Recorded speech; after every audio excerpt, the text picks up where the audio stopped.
Oh my god, you guys, so there's laughter in the background, and I just want to make this video, this quick video, although it's probably not going to be very quick, because this weekend I was watching comedy videos on YouTube, and I have this comedy playlist, and it features a lot of old school Conan O'Brien.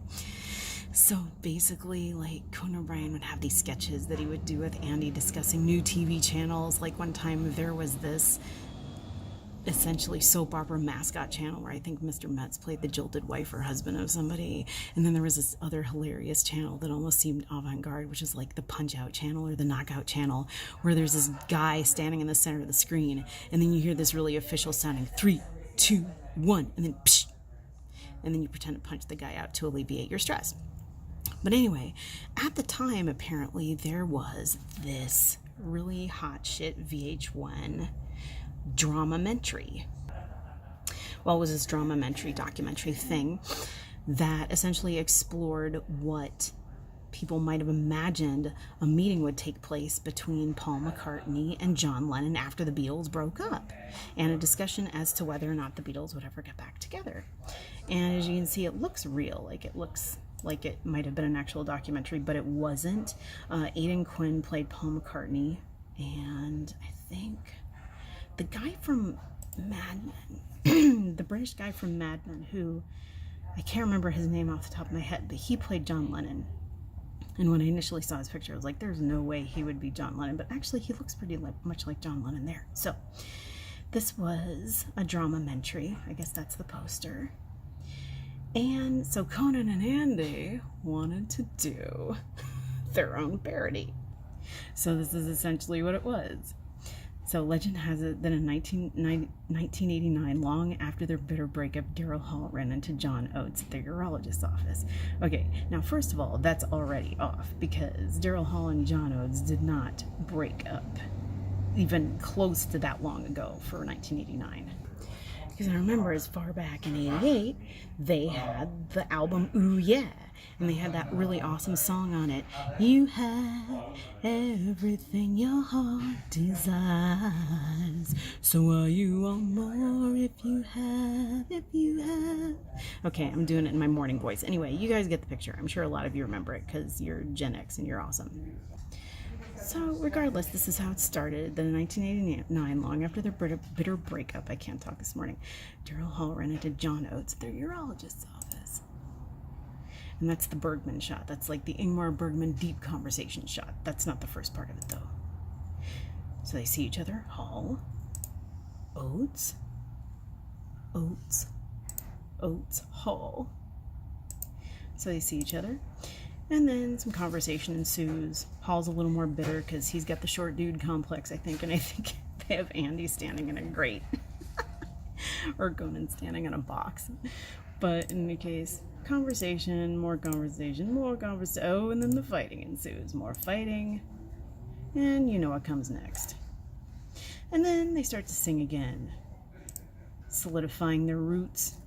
Conan does that thing where he pretends he's listening to himself, though I never understood what the hell that did. More singing. Hall gets more into it. Oates gets more into it. And then they get bored because they're doctors in surgery. I always hate when doctors do that. They're surgeons and they're office doctors. Oh, that never made any sense. My OBGYN does that. So anyway, then they fight the older men in the office because they're really just that bored. And then they have the discuss. The discuss that solidifies the reality of Residue, which we will get to. So, in any case, that's basically what happens. Now, my first line of business, of course, is that the way the sketch happened is not how I remember it, if you'll watch.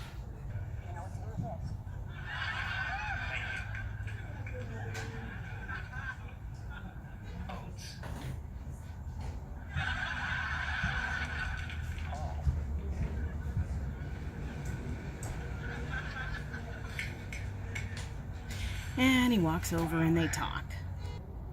Now, this is not the way I remember this at all. I mean, it is. It's the way it started. Excuse me. Okay, I got possessed by the angel of Gollum. Anyway, This is not the way I remember this at all.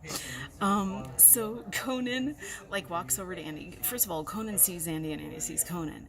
And the way I remember this sketch is that they go, Hall, Oates, Oates, Hall, at least 2 times, with the camera panning in up close on each one of them each time. I think it might have even been more the way I remember it. And this is the only sketch they were ever appeared in as Hall and Oates. So I don't know. I've looked on the internet to find out how many times they played Hall and Oates, and I couldn't find any other sketch other than this.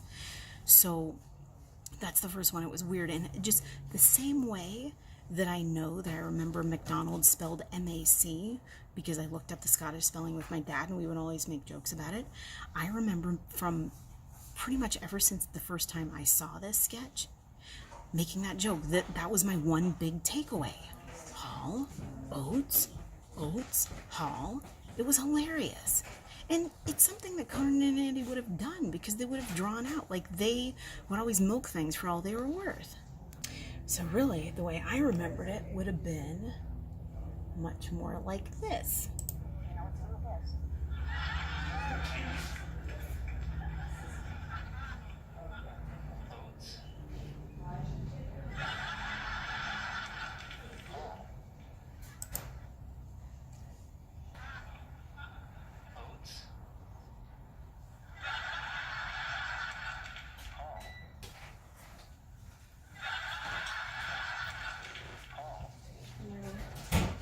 So then, the other kicker of a scene was the reality residue portion.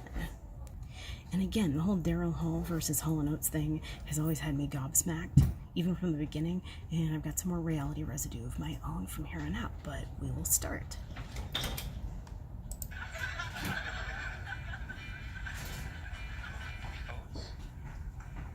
Yeah. What's your first name? And again, because I know I normally hate repetition, but this is key, people. This is key. Oates? Yeah. What's your first name? John. Cool. So again, because of that, I went back and I revisited the whole Hall & Oates thing. Now, when I Googled it as Hall & Oates, it came up as Hall & Oates, and it shows their website as Hall & Oates. Daryl Hall and John Oates, often referred to as Hall & Oates, are an American pop duo. But then, of course, I looked to Reddit for all discussions Mandela, and it said, I've always referred to them as Hall & Oates. My father loved them. We owned their albums on vinyl and cassette tapes. I never knew. From Wiki, the duo never really liked to be referred to as Hall & Oates. In an interview with Esquire, John Oates said, there isn't one album that says Hall & Oates. It's always Daryl Hall and John Oates from the very beginning. People never note that. The idea of Hall & Oates as this two-headed monster, this thing, is not anything we've ever wanted or liked. But then I'm just like, oh, really? Really? Really? Really? And I'm wondering too, because, sometimes if they put the compilation, if they put something on a compilation and the owners of the compilation want to put it a certain way, then maybe they make it Hall & Oates. But I don't know, it's really weird, because you see here, song by Hall & Oates, but then it says Daryl Hall and John Oates. I can't go for that. And also, too, I always remember the DJ back, because when you used to tape off the radio and go there before the commercial or the DJ started talking, but I would remember the DJ. I had this one tape, and I remember the DJ's nasal voicing, and that was Hall & Oates. That was Hall & Oates. So, I don't know. That's always how I remember them being called. And another one that's really weird is that if you look up Hall & Oates, what comes up on Google is Hall & Oates Wikipedia, and then Daryl Hall and John Oates album Wikipedia. So, I don't know, it's kind of all over the place. And as to their breaking up, their career as a duo had its fallow periods, and both released solo albums, but somehow over the years, Hall & Oates never broke up. People were anxious, for whatever reasons, to split us up every time I would do a solo record, Hall says. Oh, Hall & Oates broke up. But the general gist of the whole thing is, especially according to Hall, is that they wanted to be seen as so like sort of separate musicians, like they don't have their own palette and their music career, and Hall's off doing his own thing and Oates is off doing his own thing. But the funny thing that they said in an article once is that's it came up after all these years, which one's Oates? That's like one of the top questions posited on Google. Okay, anyway, you guys, if you think you know anything or you remember this or you remember this sketch or anything like that, just let me know. It's like a total crack up. There it is. Yeah, just let me know what you think, what you remember, all that good stuff, because your advice lately has been really good. All right, peace out.